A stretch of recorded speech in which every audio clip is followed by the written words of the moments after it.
오늘 우리 말씀 제목이 하나님을 기쁘시게 하면 어떻게 되느냐, 이런 뜻입니다. 하나님을 기쁘시게 하면 나한테 복이 되죠. 믿으시면 아멘 하시기 바랍니다. 아멘. 하나님을 좋게 하는 게 아니라 사실 나에게 좋은 것입니다. 오늘 말씀 보면 주를 기쁘시게 할 것이 무엇인가 시험하여 보라, 이런 말씀 들으면 굉장히 무겁게 들립니다. 하나님을 기쁘시게 하기 위해서 무언가를 해야 된다라는 그런 생각을 갖지만은, 사실 하나님을 기쁘시게 하는 것은 나를 기쁘게 하는 것이고 내가 축복을 받는 비결입니다. 민수기 14장에 보면은 가나안 땅을 정탐하고 돌아온 12 정탐꾼, 지파의 정탐꾼이 나오는데, 그 가운데 여호수아와 갈렙이 한 말을 주목해 보았습니다. 거기 보니까 민수기 14장 8절에 뭐라고 하냐면, 여호와께서 우리를 기뻐하시면 우리를 그 땅으로 인도하여 들이시고 그 땅을 우리에게 주시리라. 여호와께서 우리를 기뻐하시면 우리를 그 땅으로 인도하실 것이다. 왜냐하면 모든 사람들의 의견이 부정적입니다. 그 땅을 가봤더니 참 좋은 땅이긴 한데 거기는 아주 강력한 민족이 살고 있고 그 사람들의 키가 너무나 크고 장대해서 우리들은 도저히 거기서 이길 수가 없다. 그게 대부분의 정탐꾼들의 보고였죠. 10명의 정탐꾼의 보고였습니다. 그때 여호수아와 갈렙이 아니다, 우리 힘으로는 불가능하다, 그러나 여호와께서 우리를 기뻐하시면 우리가 능히 그 땅을 차지할 것이다. 여러분, 여기서 중요한 포인트를 발견할 수가 있습니다. 문제는 우리가 힘이 있고 없고 하는 건 물론 중요하지만, 그보다 더 중요한 게 뭐냐, 하나님이 우리를 기뻐하시느냐 안 기뻐하시느냐, 거기에 승패가 달려있다는 것이죠. 하나님이 기뻐하시는 사람이 되보세요. 왜 하나님 축복 안 해주시겠습니까?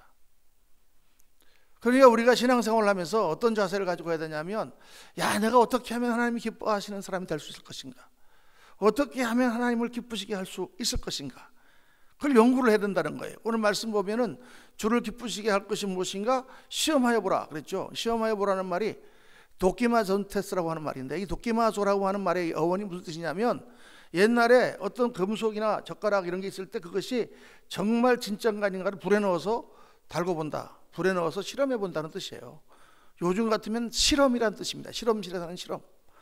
하나님께서 정말 어떻게 하면 하나님을 기쁘시게 하는 것인지를 실험해보라, 추라해보라, 찾아보라, 연구해보라. 여러분, 그렇게 해야 된다는 것입니다. 여러분, 그렇게 해보신 적 있으십니까?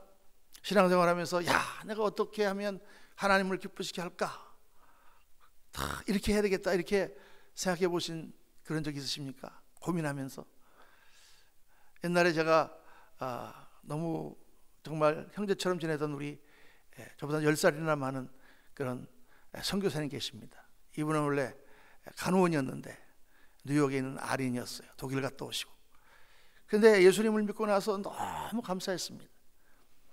그래서 어느 날 추수감사절 날 혼자 하나님 앞에 나와서 기도하면서, 하나님, 제가 어떻게 하면 주님을 기쁘시게 해드릴 수 있겠습니까? 근데 하나님께서 말씀을 주셨대요. 내 젊음을 다오.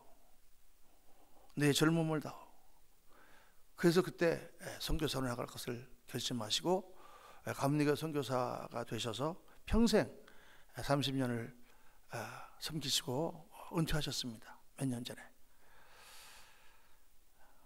어떻게 하면 하나님을 기쁘시게 할까? 여러분, 우리 성도님들한테 선교사가 되라 그렇게까지 하나님 말씀하시지 않더라도 내가 어떻게 하면 하나님을 기쁘시게 할 수 있을까를 생각하면서 그렇게 신앙생활을 하시는 그런 분들이 정말 하나님의 복을 받고 하나님의 쓰임을 받는 사람들입니다. 어떤 분들은 교회 나온 지 얼마 되지도 않는데 금방 아시는 분들이 있어요. 어떻게 하는 게 하나님 기쁘시게 하시는가를 그냥 알아요. 본능적으로 아시는 것 같아요. 그래서 보면 너무 신앙생활을 예쁘게 하십니다. 아니, 옛날에 신앙생활 좀 하셨습니까? 하면 전혀 교회 다녀본 적이 없대요. 근데 영적 감각이 살아있는 분들은 하나님이 어떤 걸 기뻐하시는지 그냥 금방 알죠. 그럼 어려운 게 아니니까. 어떤 분들은 교회를 몇십 년을 다녀도 그거 몰라요. 어떻게 하는 게 하나님을 기뻐하시는 건지 몰라요. 여러분 아십니까? 어떻게 하는 게 하나님을 기쁘시게 하는가 아십니까? 모르십니까? 안다면은 또 그렇게 하지 않는 거 이상하고, 또 모른다면은 또 모르고 교회 다니는 거 너무 이상하고. 근데 여러분, 오늘 말씀은 하나님이 기뻐하시는지 뭔지 연구해보고 시험해보라 말씀하고 있어요. 여러분, 우리가 모든 것을 지혜롭게 해야 됩니다. 세상에서도 지혜롭게 살아야 되죠. 장사를 하더라도 지혜롭게 해야 되죠. 무엇을 하든지 공부를 하더라도 어떻게 하는 것이 더 공부를 잘할 것인가, 여러분 연구하면서 해야 되지 않겠습니까? 운동을 하는 선수가 어떻게 하면 내 실력이 더 늘 수 있을 것인가, 어떻게 하면 더 잘할 수 있을 것인가, 당연히 연구하고 실험하고 그러면서 자기의 삶을 살겠죠. 근데 신앙생활은 그렇지 않습니까? 신앙생활이야말로 그렇게 해야 되는 거죠. 지혜를 가지고 해야 되는 것입니다. 잠언 10장 1절에 보면 솔로몬의 잠언이라 지혜로운 아들을 아비로 기쁘게 하거니와 미련한 아들은 어미의 근심이니라. 자식들도 부모를 기쁘게 하는 자식이 있고 근심이 되는 자식이 있다. 그래서 여러분 연구해 봐야 되는 것입니다. 야, 내가 어떻게 하면 신앙생활을 더 잘할 수 있을까? 어떻게 하면 내가 더 하나님 말씀 안에서 좀 발전할 수 있을까? 너무나 당연한 것인데 우리가 그렇게 하지 않습니다. 또 우리의 삶 속에서 하나님의 은혜가 있고 축복이 있고 감사할 일들이 계속 생기고 그러면 하나님이 우리와 함께 하신다는 증거잖아요. 얼마나 감사합니까? 그런데 뭐 하는 일마다 잘 안 되고 계속해서 힘들고 그러면 연구해 봐야 되는, 기도해 봐야 되는, 하나님 앞에 하나님 뭐가 잘못됐습니까? 뭐가 내가 하나님 앞에 하나님을 기쁘시게 하지 못하는 일이 있어서 이런 어려움이 생깁니까? 하고 하나님 앞에 나가서 본인이 이렇게 기도해보고 그리고 찾아야 되는 것입니다. 길을 가다가 우리가 길을 잘못 들어서 영 헤매게 되었으면 가다가 차를 세우고 내려서 누구한테 물어본다든가 아니면 무슨 지도를 펴본다든가 GPS를 켜본다든가 뭐 연구를 해서 그 다음에 바른 길을 찾아가도록 해야지, 그냥 틀린 거 알면서도 무작정 그냥 가다 보면 나오겠지 하고 가는 그런 미련한 사람이 어디 있겠습니까? 신앙생활 가운데서도 우리가 그런 것들을 찾고 때로는 우리가 부족해서 넘어지고 할 때 다시 하나님 앞에 기도하면서 다시 길을 바르게 하고 그렇게 살아가야 되는 줄로 믿습니다. 오늘 여러분과 함께 하나님께서 기뻐하시는 것이 무엇인지, 무엇이 하나님을 기쁘시게 하는지, 우리 신앙생활에서 가장 중요하고 가장 기본적인 거 세 가지를 여러분과 말씀 나누려고 합니다. 이건 누구든지 예수를 믿고 시작하는, 신앙을 시작하는 사람은 다 이 세 가지를 갖춰야 돼. 그래야 하나님이 기뻐하십니다. 첫째는 뭐냐? 순종이에요. 하나님은 순종을 기뻐하십니다. 신앙을 딱 배우면서 제일 처음 배워야 되는 게 뭐냐면 순종이에요. 왜냐하면 내가 예수님을 영접했다고 할 때 그 뜻이 뭐냐 하면 예수님을 나의 주인으로 모시는 거란 말이에요. 그냥 내가 예수님 믿고 천당 가는 게 아니라 예수님을 십자가에 달려서 나의 모든 죄를 사해 주신 그 예수님을 나의 주인으로 모시는 거란 말이에요. 그러면 종이 해야 될 첫 번째 자세가 뭡니까? 주인의 말에 순종하는 거죠. 종이 되었는데 주인이 이렇게 하라 그러는데 저리 가고 저리 가라는데 이리 가고 하면은 안 되겠죠. 그래서 신앙생활을 딱 시작하면서 예수님을 믿습니다고 고백할 때 첫 번째로 우리의 삶에 나와야 되는 자세가 순종입니다. 이거를 처음에 갖지 못하고 불순종의 그러한 생각과 영으로 가득 차 있으면은 신앙생활하는 내내 그 사람은 광야길을 가게 돼요. 상황이 어떻든지 간에 내 생각이 어떻든지 간에 일단 하나님의 말씀을 순종하겠습니다. 이 자세가 돼 있어야 됩니다. 사무엘상 15장에 보면 이런 말씀이 나옵니다. 사무엘이 가로되 여호와께서 번제와 다른 제사를 그의 목소리를 청종하는 것을 좋아하신 같이 좋아하시겠나이까. 순종이 제사보다 낫고 듣는 것이 수양의 기름보다 나으니 그랬죠. 순종이 제사보다 낫다는 말이 여기서 나와요. 근데 바로 그 뒤에 23절에 무슨 말씀이 나오냐면 이를 거역하는 것은 점치는 것과 같고 완고하는 사신 우상에 절하는 죄와 같음이라 그랬습니다. 사신이라는 말은 죽은 신이라는 뜻이에요. 죽은 신 우상에게 절하는 것 같다. 하나님의 말씀을 불순종하는 것은 마치 내가 다른 신에게 가서 절을 하거나 부적을 붙이는 것하고 똑같다고 말이에요. 우상을 숨기는 것과 같다. 하나님이 강력하게 말씀하는 것입니다. 너 나를 안 믿는 거다 그런 말입니다. 지금 이 상황이 어떤 상황이냐면 사울 왕을 하나님께서 이스라엘 초대 왕으로 세우셨죠. 근데 그가 불순종함으로 말미암아 하나님이 그를 버리셨습니다. 근데 그 불순종의 그 첫 번째 두 번째가 바로 이 사건이거든요. 하나님께서 사울이 아말렉과 전쟁을 하는데 명령하셨습니다. 사울에게. 너 지금 들어가서 아말렉을 싸우면 네가 반드시 이길 텐데 이기면 거기에 있는 모든 것을 멸하라. 모든 사람을 다 죽이고 모든 가축들을 다 죽여라. 양이고 소고 낙타고 할 것 없이 다 멸해라 그랬어요. 왜 하나님이 멸하라고 그러셨느냐? 모든 이방의 잔재를 다 청산하라는 것입니다. 모든 죄의 찌꺼기, 죄의 요소가 될 수 있는 그런 것들을 다 없애버리라는 거죠.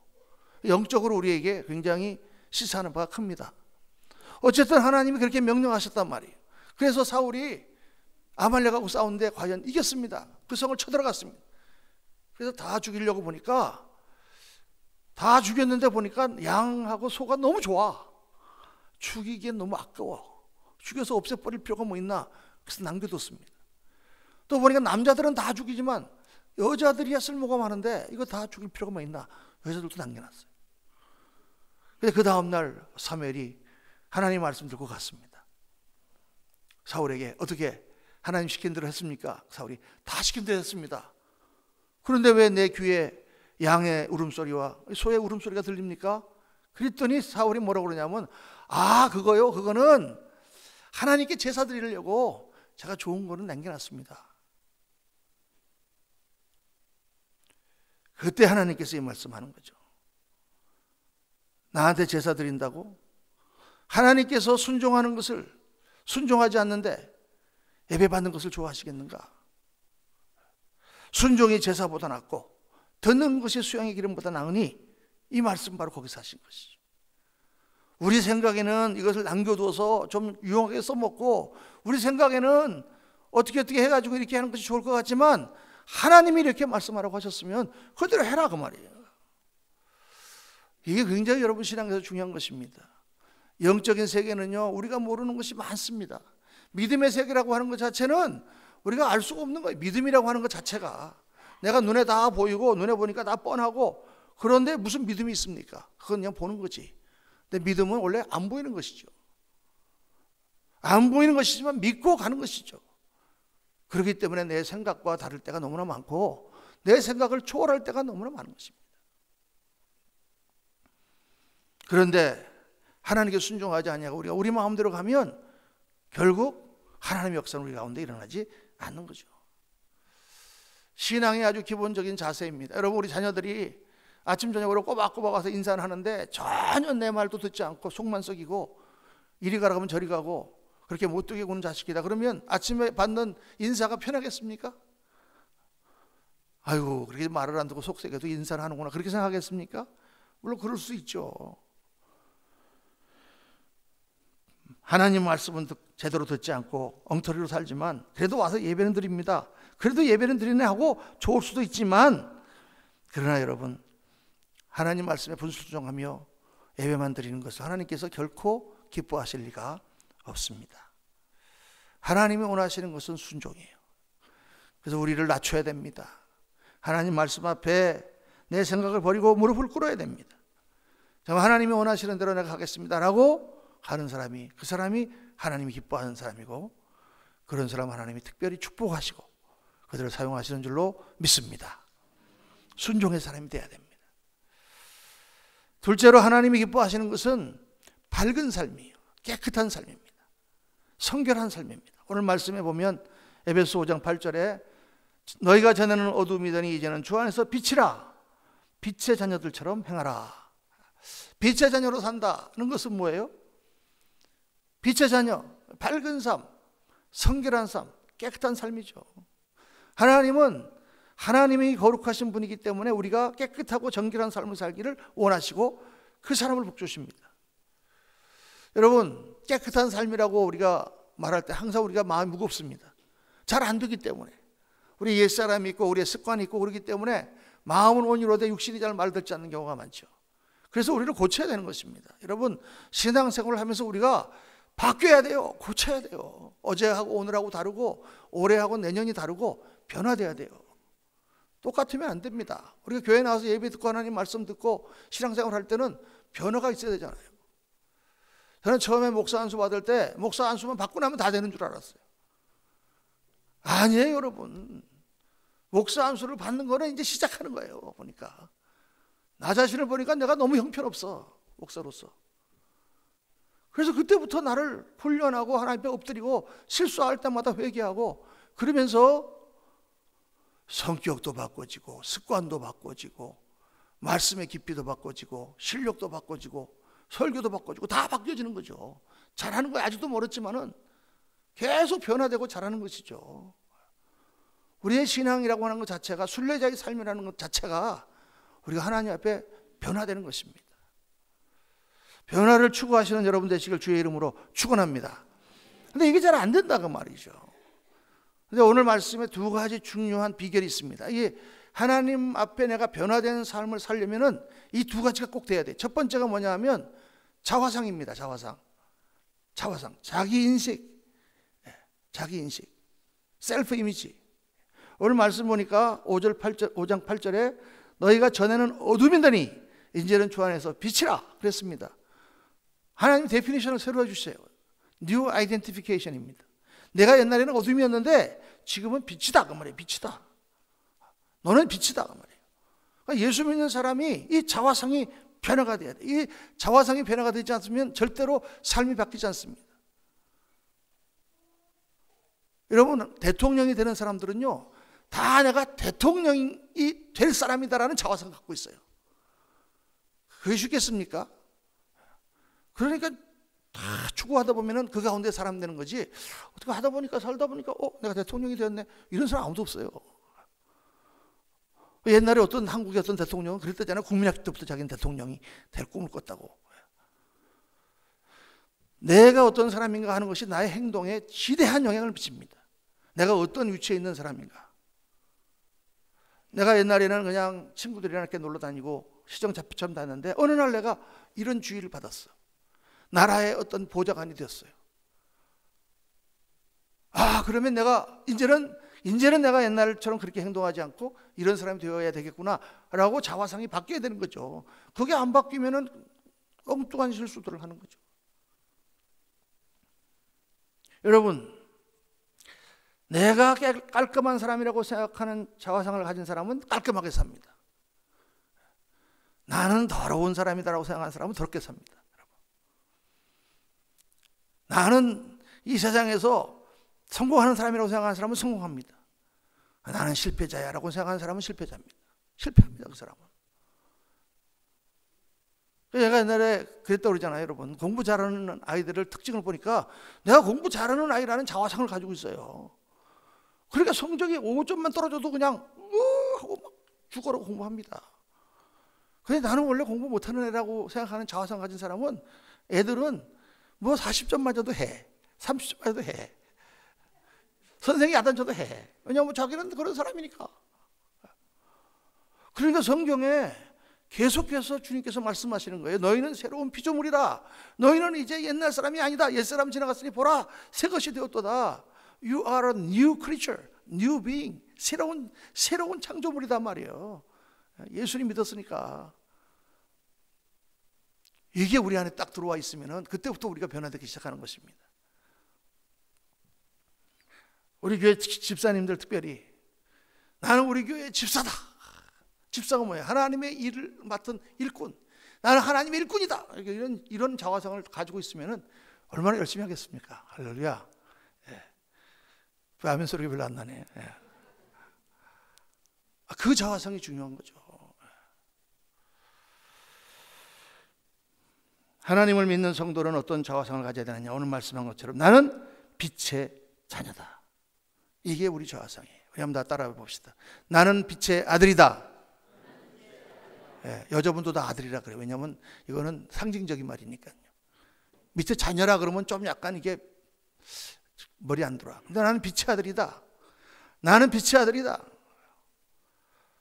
아침에도 일어나면 눈 뜨면서 하나님 감사합니다. 나는 빛의 아들입니다. 점심때 밥 먹을 때도 기도하면서 하나님 나는 빛의 아들입니다. 저녁에도 잘 때 하나님 나는 빛의 아들입니다. 이렇게 우리가 3번씩만 아마 생각하면서 복차하면서 산다 그러면 그 사람 정말 빛의 아들처럼 될 거예요. 그러면 여러분, 오늘 아까 빛의 아들입니다 해보자 그럴 때 안 하신 분들 어둠의 아들입니까? 어둠의 아들이 아니잖아. 빛의 아들이 빛의 아들이라고 하는 게 뭐가 이상해? 보면은 모든 교육이요 자화상의 바뀜부터 시작됩니다.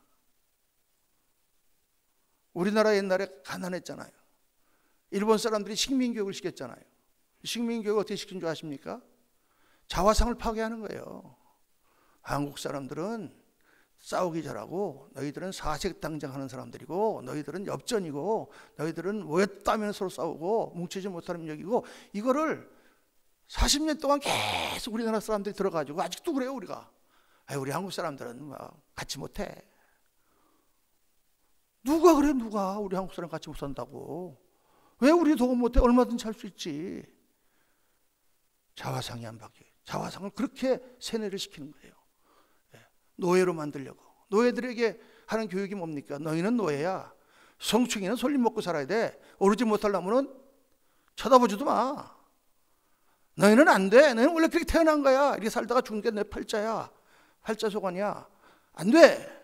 이게 노예들을, 상민들을 지배하는 그 당시에 그 정치 시스템에서 양반들의 술법이죠. 근데 하나님은 뭐라고 말씀하십니까? 아니야. 너희는 이제 어둠의 자식이 아니야. 너희는 이제는 빛의 자녀야. 이게 우리한테 스트롱하게 들어와야 되는 거죠. 나는 이제 예수를 믿는 사람이다. 나는 이제 더 이상 나는 어둠의 사람이 아니다. 그러한 자기 인식 가운데서 그 다음에 해야 되는 게 뭐냐면 오늘 말씀에 빛의 자녀들처럼 행하라. 그 인식을 가지고 행하라. 노력하라. 데살로니가 4장 1절에 보면 후반절에 이런 말씀이 나옵니다. 너희가 마땅히 행하며 어떻게 하나님을 기쁘시게 할 수 있는지를 우리에게 배웠으니 곧 너희의 행하는 바라 더욱 많이 힘쓰라. 그래서 맨 마지막 말에 너희가 이제 하나님을 기쁘시게 하는 것이 어떤 것인지 이제 우리한테 배웠지. 그러니까 그렇게 행하고 더욱 많이 힘쓰라. 애써야 된다는 거예요. 내가 빛의 자녀인 것을 자각하고, 아까 공부 잘하는 학생 말을 했지만은 내가 이렇게 잘하는 학생인데 이렇게 안 되면 내가 안 된다 하고 애쓰고 노력해야 된다. 이 두 가지가 같이 갈 때 그 사람이 변화되는 것입니다. 뭐든지 그래요, 여러분. 뭐든지. 그래서 우리가 더 아름다운 인격, 더 정말 강건한 사람, 더 멋진 인생으로 변화되어야 되는 것입니다. 내가 빛의 자녀인데 내가 이렇게 하면 안 되지. 회사에서 모여서 같이 회식을 할 때도 나는 빛의 자녀인데 절제해야 돼요, 여러분. 절제 안 하면요 사고 납니다. 평신도만 그런 게 아니에요, 여러분. 쟁쟁한 주의종들도 절제 안 하고 사고 친 사람이 얼마나 많습니까, 요새. 이 세상에 너무 악한 영들이 주의종들을 넘어뜨리려고 우는 사자와 같이 지금 다니고 있으니까 가끔가다 목사님들 만나서 들어보면 너무 안타까운 일들이 많아요. 하나님의 은혜를 그렇게 많이 받고 그렇게 하나님께 크게 쓰임받았던 그 위대한 사람이 하루아침에 한 번의 실수로 그냥 나락으로 떨어지는 거예요. 모든 것이 날아가는 것입니다. 그 사람만 그렇게 되나요? 그 가정이 다 날아가고 그 교회가 다 날아가고 주위에 있는 모든 믿는 사람들을 다 안 믿는 사람들까지 시험 들게 하고 촛대가 옮겨지고 기름 부음이 없어지는 황폐하게 되는 것입니다. 황폐하게. 순식간이에요. 죄가 얼마나 무서운지. 그래서 하나님께서 우리가 정말 순수함을 지키고 깨끗하게 살아라고 말씀하는 것입니다. 예수 믿는 사람은 늘 내가 빛의 자녀라는 것을 자각하고 모든 일에 절제하고 모든 일에 단정하고 모든 일에 스스로를 돌아보면서 그렇게 하나님 앞에 서야 될 줄로 믿습니다. 물론 우리가 완벽할 수 없죠. 여러분 실수하고 범죄합니다. 그때마다 우리가 회개하고 다시 돌이키는데 중요한 것은 마음 자세예요. 정직한 마음. 하나님은 우리의 마음을 꿰뚫어 보는 분이시죠. 하나님 앞에 정직해야 됩니다. 잠언 15장 8절 말씀 보니까 악인의 제사는 여호와께서 미워하셔도 정직한 자의 기도는 그가 기뻐하시느니라. 정직한 자의 기도라는 것은 때로는 실수했지만 때로는 넘어졌지만 하나님 앞에 나와서 정직하게 자기 자신의 잘못을 토설하고 용서를 빌고 그리고 깨끗한 마음으로 하나님 앞에 서는 자를 하나님은 기뻐 받으신다는 거예요. 우리 자녀들이 어떻습니까? 뭐 크게 잘못을 하고 못되게 했을 때 야단을 치고 막 그렇지만 걔가 다시 와서 눈물 뚝뚝 떨어뜨리면서 아버지는 잘못했어, 다시는 안 그렇게 하면 얼마나 우리 마음이 기쁜지. 그래, 앞으로는 그러지 마라. 싹 잊어버리죠. 성경에 말씀한 것처럼 동의서에서 본 것처럼 기억도 아니하시죠.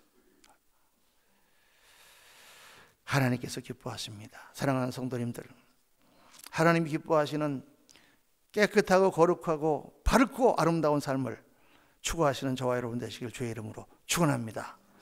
셋째로 하나님이 기뻐하시는 건 뭐냐? 믿음을 기뻐하세요. 히브리서 11장 6절 말씀 우리 다 같이 한번 읽어볼까요? 믿음이 없이는 하나님을 기쁘시게 못하나니 하나님께 나아가는 자는 반드시 그가 계신 것과 또한 그를 자기를 찾는 자들에게 상 주시는 이심을 믿어야 할지니라 그랬어요. 하나님을 기쁘시게 하려면 뭐가 있어야 되느냐? 믿음이 있어야 된다. 여러분, 이 세 가지는 기본적인 것입니다. 첫째는 순종, 둘째는 깨끗함, 셋째는 믿음. 이 세 가지가 항상 하나님을 기쁘시게 하는 거예요. 하나님은 믿음 없는 사람을 사용하시지 않습니다.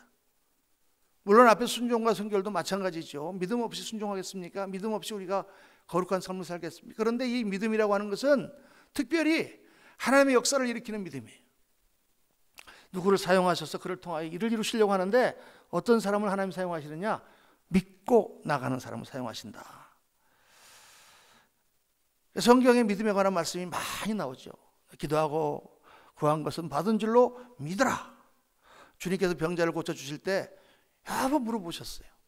또 믿느냐 하고 왜 물어보시는지. 어떤 때는요, 예수님 길 가실 때 문둥병자들이 그냥 옆에서 장님들이 그냥 예수님 도와주세요, 살려주세요 소리를 치니까 예수님께서 무슨 소리냐 불러라. 걔들이 왔어요. 오니까 물어봐요. 내가 네게 무엇을 하게 해주기를 원하느냐. 왜 물어보세요? 당연한 거지. 내가 나를 믿느냐 물어보세요. 왜 물어보세요? 근데 여러분, 물어보시는 데는 이유가 있습니다. 믿음이라는 것이 중요하기 때문에. 왜 믿음을 확인해야 되느냐? 믿음이라는 것이 하나님과 나 사이를 묶는 끈이기 때문입니다. 하나님과 나는 무엇으로 연결되어 있냐면 믿음으로 연결되어 있어요. 믿음이 없으시면 하나님과의 관계가 끊어집니다. 하나님과 나의 관계는 믿음이라고 하는 끈으로 연결되어 있어요. 그런데 하나님과의 관계만 그런 게 아니라 사랑과 사랑과의 관계도 다 믿음이라는 끈으로 연결되어 있어요. 남편과 아내가 믿음이라는 끈으로 연결되어 있어요. 근데 어느 날 환갑이 지나고 내가 일도 못하고 그런데 보니까 우리 마누라가 영 하는 짓이 이상한 것 같고 이상하게 부엌에서 수석수석 하는데 저게 혹시 부엌에서 내 밥에다가 독약을 집어넣는 게 아닐까라고 만약 생각한다면 어떻게 같이 살겠어요? 여러분, 어떻게 같이 살아? 믿음이 깨어지는 순간 우리 관계는 깨어지는 것입니다. 모든 관계는 믿음이라는 고리로 연결되어 있어요. 그래서 하나님을 믿어라, 예수님을 믿어라. 예수님을 믿을 때 예수님과 내가 결합되잖아요. 성령이 내 안에 들어오셔서 영으로 하나로 묶이잖아요. 믿음이 없이는 다 끊어지는 거예요. 그러니까 믿음이 중요한 거예요. 믿음이 없이는 하나님을 기쁘시게 못하는 거예요. 신뢰입니다. 트러스트죠. 믿음은 신뢰죠. 신뢰하는 것은 뭐예요? 흔들리지 않는 것입니다. 그러니까 하나님을 믿을 때 우리의 기본 자세가 뭐냐면 하나님께서 우리를 지으시고 나를 구원하시고 자녀 삼으신 걸 믿습니다. 그러므로 이 세상에 어떤 일이 일어나도 내가 하나님을 믿는 믿음은 흔들리지 않습니다. 이게 믿음의 사람의 자세죠. 땅이 흔들리고 바다가 흉흉하고 태산이 무너질지라도 나는 영원한 나의 주인이신 하나님을 절대로 믿고 흔들리지 않겠습니다. 이게 믿는 사람들이죠. 할렐루야. 이 말만 들어도 속이 시원하네. 그냥 이렇게 믿어야죠. 야고보서 1장 6절에 보니까 이렇게 주님 말씀하세요. 오직 믿음으로 구하고 조금 더 의심하지 말라. 그래 놓고 의심하는 자는 마치 바람에 밀려 요동하는 바닷물결 같으니 어떤 사람은 무엇이든 이런 사람은 무엇이든지 죽게 얻기를 생각하지 말라. 두 마음을 품어 모든 일에 정함이 없는 자로다. 야, 이 말씀 보니까 딱 그래. 아이고, 그냥 조금만 일어나면 흔들리는 이렇게 바람에 흔들리는 물결 같아. 사람들을 보면 조금 잘 되면 막 할렐루야 그러다가 조금 안 되면 그냥 이게 아닌가. 근데 하나님께서는 계속 이 말씀하시죠. 상황이 어떻게 되든지 하나님, 나는 너와 함께한다. 얼마나 많이 말씀하십니까? 너는 내 것이라. 구약에도 말씀하시고 신약에도 말씀하시고, 하나님께 맡겨라, 맡겨버리라. 여호와는 너를 지키시는 자라. 그는 졸지도 아니하시고 주무시지도 아니하신다. 저는 이 말씀을 계속 묵상하다가요, 저 하나님 이게 정말 너무 안 되셨어요. 여러분, 사람들이 나를 못 믿어요. 그러니까 사람들한테 가가지고 절 좀 믿으세요. 제가 얼마나 실력 있는지 아세요? 절 좀 믿으세요. 나를 좀 한번 믿어봐. 이러고 막 돌아다닌다면 얼마나 구질구질하겠습니까? 근데 하나님 그러시잖아요. 지금 나는 졸지도 않는다. 내가 너를 지킨다. 좀 나를 좀 제발 좀 믿어다오. 나를 좀 믿어라. 나를 믿고 한번 해봐라. 내가 너한테 복을 주나 안 주나 한번 봐라. 시험해봐라. 그렇게 하나님 우리를 사랑하시기 때문에 우리한테 그렇게 계속 간청을 하시는 거예요. 나를 좀 믿으라고. 사랑하는 성도님들, 하나님 믿어야 됩니다. 사람을 만나도 어떤 사람이 좋습니까? 안 변하는 사람이 좋죠. 한 번 마음 주면 변치 않는 그런 사람. 유행가 가사같이 들리지만, 한 번 친구면 영원한 친구, 한 번 교인이면 영원한 교인. 그런 사람이 얼마나 좋아요. 하나님도 그런 사람을 좋아하십니다. 하나님 마음이 넓으시니까 다 누구든지 다 좋아하신다 생각하지 마세요. 여러분, 그렇지 않습니다. 성경 그렇게 말씀하고 있지 않습니다. 하나님은 다 우리를 사랑하시기 원하시는데 하나님의 기준에 안 맞으면 안 돼. 그래서 말씀하시는 거예요. 이렇게 변화되어라. 나를 믿고 한번 와봐라. 내가 너를 사랑할 수 있는 사람이 좀 되어다오. 사랑하는 성도님들, 믿음으로 나가시기를 주의 이름으로 축원합니다. 믿음의 사람들은 담대한 사람들이에요. 하나님을 믿기 때문에. 그래서 하나님의 뜻이라는 확증이 들면 갑니다. 상황이 안 돼도 갑니다. 지금까지 목회하면서 주를 섬겨온 것을 생각하면 정말 하나님의 역사예요. 다. 저는 사실 굉장히 머리가 잘 돌아가는 사람이거든요. 제가 아주 머리가 빠릅니다. 회전이. 그래서 내 계산을 많이 해요. 다 보면 안 돼. 이거 안 되는 거야. 하나님께 기도합니다. 하나님께서 해봐라. 안 되는데요. 해봐라. 안 되는데요. 사람을 통해서 말씀해 주시고, 그때 믿음으로 하자. 그러면 다 돼. 안 되는 게 하나도 없어요. 그러면 그 다음에 또 아무거나 막 할 것 같죠? 그렇지 않아요. 또 머리를 또 굴린단 말이에요. 그래서 또 계산해 봅니다. 이건 안 돼. 지난번에는 됐지만 이번에는 안 될 거야. 그래도 하나님 앞에 기도하면 하나님께서 왜 지난번엔 됐는데 또 안 된다고 생각하냐? 된다. 그러면 하는 거예요. 그런데 그러면 다 돼요, 여러분. 하나님께서 원하시고 하나님께서 인도하시는, 기뻐하시는 길이면 우리 마음에 확신을 주시고 그러면 다 돼요, 여러분. 사업도 그렇게 하시면 좋겠어요, 여러분들. 이 세상의 머리만 갖고 하지 말고 담대하게 하나님이 함께 하시니까. 여러분, 세상 사람들 보면은 참 배짱 좋습니다. 대담해요. 세상 사람들은 뭘 믿고 저렇게 배짱이 좋나? 그 사람들이 뭘 믿습니까? 돈 믿죠? 자기 머리 믿죠? 실력 믿죠? 그런 거 믿겠죠. 그러나 여러분, 돈이라는 게 믿을 만합니까? 그게 있을 때 좀 있는 것 같아도 날아갈 때는 순식간에 날아가는 거잖아요. 건강, 그거 믿을 만합니까? 믿을 수 없죠. 건강. 머리, 그렇게 똑똑한가? 자기 머리 믿고 안 돼요, 여러분. 세상 사람들은 그렇게 허접한 거를 믿고 그렇게 담대하게 하는데, 우리 예수 믿는 사람들은 살아계신 하나님, 그 하나님을 믿는데 왜 우리가 그렇게 벌벌 떠냐 그 말이에요. 사랑하는 성도님들, 하나님 믿고 담대하게 주님의 뜻을 따라가는 사람들 가운데 큰 역사가 있고 영광을 나타내신 줄로 믿습니다. 여러분, 살 때는 그렇다 치더라도 그럼 죽을 때는 어떡할 거예요? 죽을 때는 누구를 믿고 우리가 죽습니까? 누구에게 우리 영혼을 맡기겠습니까?